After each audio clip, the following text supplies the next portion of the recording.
BFM Business, Focus Retail, Noémie Vira. Bonjour à tous, très heureuse de vous retrouver comme chaque week-end au programme aujourd'hui dans cette émission. Cette question, le modèle de l'abonnement est-il pertinent pour tous les acteurs de la grande consommation? On fera le point avec notre experte Deltavia, abonnement, pack pouvoir d'achat, diversification de l'offre. Nous allons aborder tous ces sujets avec notre premier invité, Guillaume Sénéclose, président du groupe Monoprix, enseigne du groupe Casino. Vous êtes sur BFM Business, c'est parti. Focus Retail, l'interview. J'ai le plaisir d'accueillir aujourd'hui Guillaume Sénéclose. Bonjour, président du groupe Monoprix, enseigne du groupe Casino. Bonjour Noémie. À mes côtés également Valérie Piotte, directrice générale Altavia Cosmic. Merci à tous les deux d'être présents sur ce plateau. Alors Guillaume Sénéclose, Monoprix fête cette année ses 90 ans d'existence. Vous avez publié vos résultats du troisième trimestre la semaine passée, des résultats meilleurs qu'au second trimestre avec un chiffre d'affaires en hausse de 3,9% à magasins comparables, hors essence. Alors on voit dans vos résultats que ce sont vraiment les magasins de proximité, les hyper, les supermarchés qui tirent les ventes vers le haut, et notamment Franprix et Monoprix. Oui, effectivement. Alors, je vais vous parler plutôt du périmètre de groupe Monoprix. Je rappelle, c'est Monoprix, Monop et Naturalia, qui étaient effectivement en croissance au T3 de 4,1, ce qui était supérieur au T2 qui était de 2,2, qui lui-même était supérieur au T1 au premier trimestre. Donc on est bien sur une trajectoire de croissance. Ce qui est bon en fait pour le groupe Monoprix, pour ses 20 000 collaborateurs, mais aussi pour le commerce de centre-ville, puisque vous savez que Monoprix est présent dans 215 villes de France et une locomotive en centre-ville. Voilà. Ce à quoi on peut rajouter aussi l'expansion. Peut-être nos auditeurs, téléspectateurs ne le savent pas. Des formats de proximité. Des formats de proximité. 60 magasins qui seront ouverts cette année en proximité et aussi à l'international. Là, vous parlez de Monoprix, parce que j'ai vu c'est 16 Monop, 17 Naturalia, c'est ça? C'est exact. Monop et Monoprix et Naturalia, plus à l'international, 5 magasins ouverts. Donc on relance l'expansion à l'international, notamment dans les pays comme le Koweït, le Qatar ou à Dubaï. Donc une dynamique d'expansion assez importante. Guillaume Sénéclose, revenons-en à l'enseigne Monoprix. Vous avez récemment décidé d'élargir votre offre et de vous lancer dans la déco. Alors vous testiez déjà, il me semble, un étage entier consacré à la déco. C'était au centre commercial Passy Plaza. Et cette fois, c'est une enseigne dédiée, Monoprix Maison. C'est un marché porteur, la décoration? Alors je crois qu'un marché porteur, ce que l'on a vu, il y a une vraie tendance qui est la tendance de bien vivre chez soi. On s'en est rendu compte notamment durant la pandémie où les gens ont dû revenir chez eux, aussi travailler chez eux. Et cette tendance, nous l'avons captée à travers de Monoprix Maison. Monoprix Maison, c'est quoi? C'est une nouvelle enseigne, un magasin de 300 mètres carrés à Sceaux-Ouest, à Levallois-Perret, dans lequel il y a une offre d'art de la table et de la décoration. Et ce qui fait la différence entre Monoprix Maison et une toute autre proposition qu'il y a sur le marché, c'est son style. Chaque année, on renouvelle les collections 14 fois, de sorte à ce que le client puisse en fait rafraîchir son intérieur, et ce, de la cuisine jusqu'à la salle à manger. C'est vrai que le design a toujours fait partie intégrante de l'enseigne Monoprix. Et d'ailleurs, je crois que vous avez une prochaine collaboration avec le styliste d'Hermès. C'est pour Noël, c'est ça? Alors, nous avons une collaboration avec Pierre-Marie. Et là, j'inviterai bien nos auditeurs et téléspectateurs à aller chez Monoprix. C'est juste incroyable comment, avec un toucher de balle d'un spécialiste, on arrive à avoir un rendu à prix accessible. Voilà, donc des idées de cadeaux pour les fêtes de fin d'année. Alors pour l'heure, c'est encore un test and learn. Est-ce que vous allez ensuite décliner ce concept peut-être en franchise? L'idée, Noémie, bien sûr, ça sera décliné. Mais pour l'instant, on est bien sur un test and learn. Ce que l'on veut, c'est innover. Ce que l'on veut, c'est expérimenter. Après, nous améliorer. Et quand ça fonctionne, en faire l'expansion. Mais on va dire que les débuts de Monoprix Maison sont plus qu'encourageants. Oui, parce que l'univers maison représente 8% du chiffre d'affaires total de l'enseigne. Valérie? Oui, effectivement, c'est un beau développement. Est-ce que vous envisagez éventuellement sur ces objets déco des formules d'abonnement? Parce que renouveler sa déco, c'est bien et on a envie, mais peut-être pas réacheter à chaque fois, non? Alors, sur l'abonnement, on a bien des formules d'abonnement, mais aujourd'hui qui sont sur le domaine de l'alimentaire. Puisque vous avez une carte qui s'appelle Monopflix, qui a été lancée en septembre 2021, Ouais. qui est le premier abonnement omnicanal, c'est-à-dire qui fonctionne tant dans les canaux physiques, dans les magasins, que sur l'e-commerce. Et ces abonnements permettent une réduction sur les produits alimentaires, sur la beauté, sur l'entretien, et aussi une livraison gratuite à partir de 50 €. Alors oui, sur la partie alimentaire, sur la partie non alimentaire, ça peut être à réflexion, mais aujourd'hui, ce n'est pas l'heure du jour. D'accord. Et quelle est la tendance de ces abonnements Monoflix? Vous arrivez à conquérir de nouveaux clients et de nouveaux abonnés? En fait, ce que l'on voit, c'est que l'abonnement permet aux personnes, notamment à nos clients qui reviennent de façon fréquente, en fait, d'avoir accès à une grande qualité, la qualité Monoprix, mais à prix excessivement accessible. Et donc, c'est ça notre objectif. D'accord. Et c'est ça qui fait que l'on croit. Et l'on a lancé aussi, on vient de lancer l'abonnement sur Naturalia de la même façon. Preuve en est que l'abonnement est une formule qui marche. Donc c'est un levier pour le pouvoir d'achat pour les clients. Exactement. Exactement. Ce que l'on veut, c'est d'une façon ou d'une autre redonner du pouvoir d'achat, un pouvoir d'achat, on va dire, malin à nos clients. Très bien, merci. Et quelle est la différence avec le programme d'abonnement Casino Max? Alors, Casino Max, c'est une autre formule d'abonnement. C'est un peu similaire. Mais l'abonnement fonctionne, voilà, parce que c'est toujours, on est sûr de l'abonnement, que l'on retrouve tant chez Casino, que l'on retrouve chez Monoprix et que l'on retrouve chez Naturalia. Mais vous parliez de pouvoir d'achat, il y a aussi plus que simplement mettre de l'abonnement, il y a également Mono Petit Prix. Oui, bah justement, l'enseigne développe Mono Petit Prix. C'est vrai qu'on associe plutôt Monoprix à un positionnement tarifaire élevé. Et vous n'êtes pas la première enseigne, hein. Il y a Leclerc, Lidl, le groupe Casino en général qui a déjà lancé des opérations commerciales donc sur le pouvoir d'achat. Est-ce que l'enseigne Monoprix n'est pas un peu en retrait sur le sujet de l'inflation par rapport aux autres enseignes? Eh bien, c'est justement pour parler du prix. Dans Monoprix, il y a le mot prix. Et on ne doit pas avoir honte du prix pour une certaine qualité. Donc c'est vrai qu'une certaine qualité a un prix. En revanche, nous reconnaissons bien sûr que nos clients, quels qu'ils soient, quelle que soit leur catégorie socio-professionnelle, nous sommes tous impactés par l'inflation. Qu'est-ce que l'on peut faire pour redonner du pouvoir d'achat aux clients ? Donc, ce que l'on a décidé avec le comité de direction, c'est de bloquer 300 produits du quotidien, notamment des marques propres, des marques Monoprix, de sorte à ce que le client... Principalement des MDD ou c'est Principalement de la MDD, D'accord. de sorte à ce que le client qui revient pour ses achats quotidiens ait été prix bloqué depuis fin septembre jusqu'à la fin de l'année, quelle que soit la hausse de coût que l'on pourra subir. Et puis vous allez aussi proposer des paniers, mais pour les étudiants.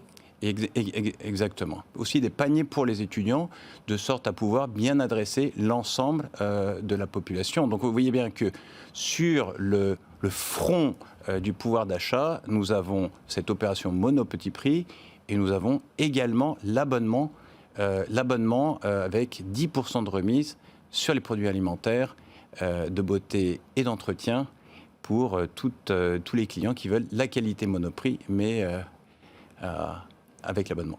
Et justement, au niveau de la qualité Monoprix, vous développez aussi des rayons boucherie et poissonnerie traditionnels. Donc, c'est vraiment votre positionnement, la qualité. Vous allez le développer dans un certain nombre de points de vente. Vous avez même le boucher des stars, c'est Hugo Desnoyers au sein du stand Monoprix de Boulogne. Pourquoi les consommateurs iraient acheter de la viande, du poisson chez vous, plutôt que tout simplement aller se servir au marché, dans un marché ouvert? Vous avez raison, Noémie. Alors, pour prendre ce qu'est Monoprix à la base, Monoprix, c'est tout sous le même toit en centre-ville. Et dans tout sous le même toit, c'est une partie non alimentaire et une partie alimentaire. Sur la partie non alimentaire, on va chercher la différence. La partie non alimentaire, ça donne l'attraction. La partie alimentaire, ça donne la fréquence. Sur la partie attraction, on a principalement des marques propres développées par nos stylistes, par nos designers, comme dans l'exemple de Monoprix Maison que vous venez de prendre. Et ces produits font venir le client seulement chez Monoprix. Je prends l'exemple. En fait, le c'est ça, cachemire. les produits frais, c'est votre principal levier de trafic en magasin. Alors, les produits frais, après, on travaille avec des MOF, les meilleurs ouvriers de France, et un certain nombre de spécialistes qui nous accompagnent dans la qualité du produit. Mais je vais vous prendre un exemple d'un produit qui semble le plus simple et le plus banal, et vous allez dire qui est la banane. Comment peut-on être différent sur un produit comme la banane ? Ça, vous allez nous le dire. Eh bien, la banane Monoprix est une banane qui est bio et certifiée Max Havelaar et qui coûte 1,99 du kilo. Certifié. C'est un Max Havelaar, c'est-à-dire expliquez-nous. fair trade, c'est-à-dire qui garantit la juste rémunération des producteurs. C'est un produit qui est labellisé. Donc c'est un choix qu'a Monoprix d'offrir une certaine qualité, mais aussi avec un certain engagement. Et c'est aussi pour ça que les clients vont chez Monoprix. Voilà, conclusion, il faut acheter sa banane chez Monoprix. Merci Guillaume Sénéclose. Je rappelle que vous êtes président du groupe Monoprix. Valérie, vous restez avec nous. On passe tout de suite au journal du retail avec Eva Jaco. Focus Retail, le journal du retail. Bonjour Eva. Bonjour Noémie. On commence ce journal avec l'inquiétude du secteur de l'habillement après la fin de Camaïeu. Autre enseigne dans le rouge, et cela depuis des années, la marque Pinky, qui a été mise en vente par l'association familiale Mullier. Oui, l'enseigne est entrée en négociation exclusive pour être rachetée par un consortium composé des groupes Lee Cooper France, spécialiste du jean, Kindy, professionnel du sous-vêtement, et Ibisler Textile, fournisseur de textiles turc. Alors, selon Philippe Favre, le directeur général de la marque, eh bien, ce consortium a été choisi pour sa capacité à redresser, développer et pérenniser l'entreprise sur le long terme. Le processus de sécession est en cours de finalisation et devrait intervenir début 2023. Autre actualité, l'enseigne de bricolage britannique dédiée aux professionnels Screwfix du groupe Kingfisher a ouvert son premier magasin en France. Oui, la marque vient de rejoindre Castorama et Brico Dépôt en France avec un premier magasin situé à Waterloo, près de Lille. Un entrepôt avait ouvert dans l'Oise au printemps dernier pour préparer justement l'arrivée de la marque sur le territoire. Screwfix, on le rappelle, c'est 790 magasins outre-Manche, un chiffre d'affaires qui a bondi de 53% en 4 ans pour atteindre 2,3 milliards de livres sterling l'an dernier au Royaume-Uni et en Irlande. L'objectif ici pour Kingfisher, c'est un déploiement rapide de la marque en France. Les prochaines ouvertures se feront dans le Nord, à Ouasquesal et Féniz. Et toujours en France, Petit Bateau ouvre un pop-up store de la seconde main à Paris, dans le quartier des Halles. Oui, déjà rodé dans le secteur de l'occasion avec son service de collecte Changer de main lancé en 2017, la marque a aussi ouvert 12 corners dédiés aux produits d'occasion dans différents points de vente. Alors ici, ce pop-up store, il sera ouvert jusqu'au 11 décembre et il propose 1200 produits pour toutes les tranches d'âge avec des pièces iconiques de la marque. Il sera dédié à la collecte et à la revente d'articles d'occasion. Ici, l'enjeu, c'est d'accroître la collecte de vêtements, à savoir que l'an dernier, l'enseigne a récolté 160 000 pièces. Alors cette collecte de vêtements, elle servira pour alimenter le service de seconde main du site internet Petit Bateau. Et à noter qu'un corner va également ouvrir ses portes au Japon, qui est le deuxième marché de la marque après la France. Et après de nombreux acteurs de la fast fashion, c'est au tour de Zara de se lancer dans la seconde main. Oui, cette semaine, Zara a lancé sa plateforme Pre-Owned au Royaume-Uni, une plateforme de revente disponible dans les magasins Zara, sur son site web et sur son application mobile. Ce service permettra aux clients de vendre, de réparer ou de donner les vêtements. Une initiative qui contribue à la réduction des déchets et de la consommation des matières premières. Et pour finir, on termine avec une actualité à l'international. Le plus grand magasin de duty-free du monde vient d'ouvrir ses portes en Chine. C'est sur l'île de Hainan. Oui, tout à fait. La province insulaire chinoise accueille un nouveau centre commercial duty-free de 280 000 mètres carrés, soit l'équivalent de 40 terrains de football. Ce nouveau complexe est situé dans la capitale, à Haikou, dans une zone de développement économique et commercial de 926 000 mètres carrés. Alors, le magasin, avec son slogan Duty-free, Free Plus, accueille au total 800 marques et près de 3 millions de produits.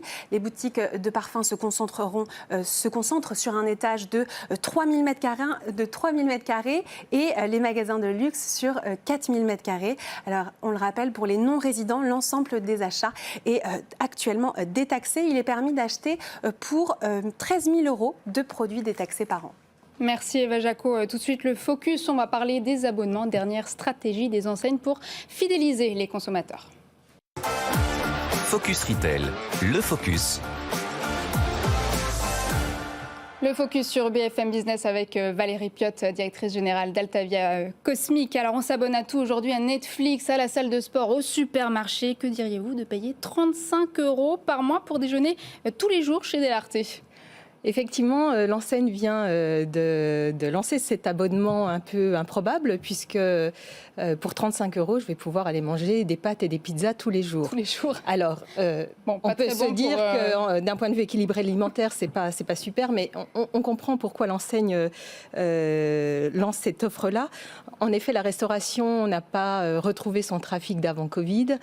C'est un secteur où le client est forcément très volatile et peut changer d'enseigne selon ce qu'il souhaite manger. Et donc, l'enseigne parie sur un recrutement de nouveaux consommateurs, peut-être les jeunes, les étudiants, qui, avec cette offre à bas prix, peut se nourrir facilement pendant tout le mois. Donc, affaire à suivre. Tout de même à manger équilibré. Alors, voilà. Est-ce que d'autres enseignes de restauration se sont intéressées à ce modèle d'abonnement ? Oui, tout à fait. Alors, c'est effectivement, Pizza Delarte a fait grand bruit dans les médias, mais ce n'est pas la première enseigne de restauration à lancer son offre d'abonnement. Aux États-Unis, Noémie, vous pouvez manger un taco par jour pour 9,99 € par mois chez Taco Bell, ou chez Prêt à manger, vous pouvez consommer 5 boissons chaudes par jour pour 25 € par mois. Toujours aussi light. Voilà. Évidemment, l'économie de l'abonnement, ce n'est pas que la restauration, puisque en France, en 2021, cela représentait 5 milliards d'euros de chiffre d'affaires, et chiffre d'affaires qui doit doubler d'ici 2025 pour atteindre 10 milliards selon Télécoming. L'abonnement, c'est pas tout récent puisque c'est né au XVIIe siècle avec la presse, puis ça s'est développé, comme vous l'avez dit, sur d'autres secteurs, les télécoms, mais aussi les plateformes de streaming. Premier modèle, Netflix. Netflix, 223 millions d'abonnés annoncés il y a quelques semaines. Donc effectivement, on pouvait se dire que la distribution allait s'y intéresser. Et effectivement, un peu tardivement avec Costco aux US dès 1983 qui a proposé de souscrire à une adhésion pour ouvrir et accéder à son commerce et à ses prix de gros. Amazon, évidemment, avec Amazon Prime en 2005 aux US et en 2008 en France, qui a offert ses frais de livraison grâce à l'abonnement, mais aussi a donné accès à des promos exclusives et à du contenu via les plateformes de streaming, musique, film et sport. En France, dans la distribution alimentaire, c'est le groupe Casino, comme on l'a vu tout à l'heure, qui a lancé la tendance avec Casino Max, puis le Club Leader Price et enfin Monoflix, qui est un levier de pouvoir d'achat pour les consommateurs. C'est vrai qu'on l'a vu, des offres assez similaires pour toutes ces enseignes de la grande distribution. On a vu notamment Walmart Plus qui se différencie notamment par les services. Donc ça, c'est encore un autre point c'est un vrai levier intéressant qu'on pourra aborder. Merci beaucoup Valérie. Donc le modèle de l'abonnement a un marché évalué à 6,47 milliards d'euros en France. On passe tout de suite à la start-up de la semaine, un ticket de caisse dématérialisé. Focus Retail, le pitch. Fini les bouts de papier qu'on laisse au fond du sac à main. Notre start-up de la semaine propose un ticket de caisse dématérialisé, digital et éco-responsable. Pour en parler, j'ai le plaisir d'accueillir Léna Crollo. Bonjour. Bonjour. Vous êtes présidente de Believe et toujours à mes côtés, Valérie Piotte, directrice générale d'Altavia Cosmic. Alors Léna Crollo, comment fonctionne ce ticket de caisse dématérialisé ? Alors, bonjour à tous. C'est une très bonne question. En fait, nous, on est parti du constat qu'effectivement, imprimer un bout de papier à chaque transaction, ça allait pas. L'envoyer par mail, pour d'autres raisons, c'était pas forcément optimal non plus. Donc, nous, on a une solution qui permet à tous les clients du magasin de récupérer leur ticket instantanément après le paiement en scannant un QR code en caisse. Et tout ça, c'est en fait sans inscription ni téléchargement nécessaire. C'était très important pour limiter la friction. Donc on est parti de ce ticket de caisse et en fait on s'est rendu compte qu'en ajoutant des briques autour, on pouvait créer beaucoup de valeur pour le retailer et pour les consommateurs.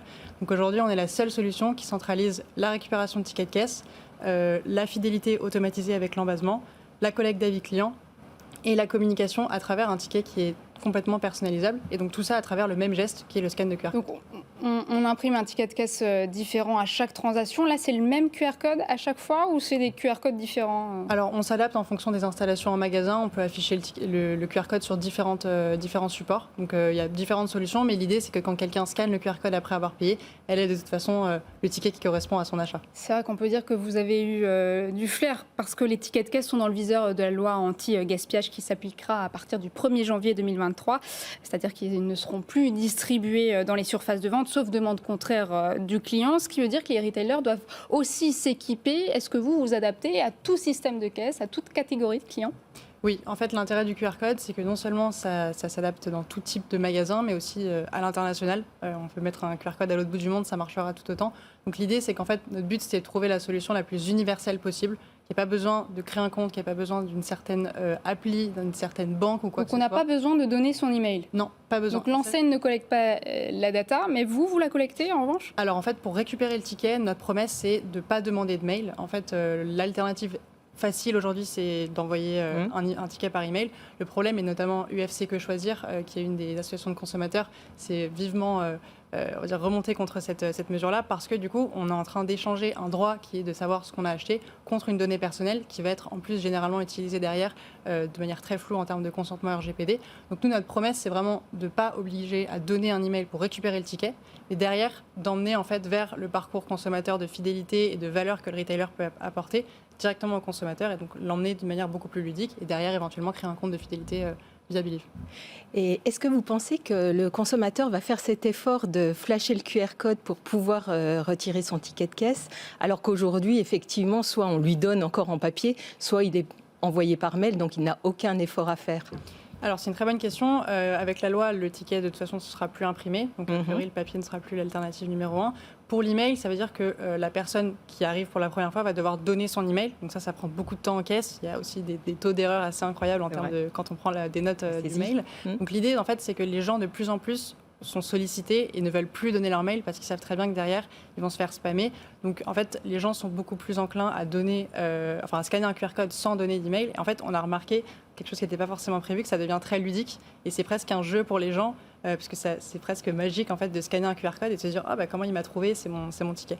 Donc on a des super résultats de scan, beaucoup plus élevés qu'en fait le nombre de gens qui vont donner leur email ou qui vont demander un ticket en papier. D'accord. Et par exemple, dans la distribution alimentaire, où on sait que le temps de caisse est le plus court possible, scanner un QR code ne va pas augmenter ce temps de passage qui n'est pas forcément bénéfique pour l'enseigne? C'est une très bonne question. En fait, au contraire, ça va le diminuer en moyenne de 60%, parce que nous, comme je l'ai dit, on centralise différentes briques. Donc il y a le ticket de caisse, mais il y a aussi l'embasement fidélité qui peut ensuite être fait de manière autonome par le client, donc pas besoin de donner toutes ces informations en caisse.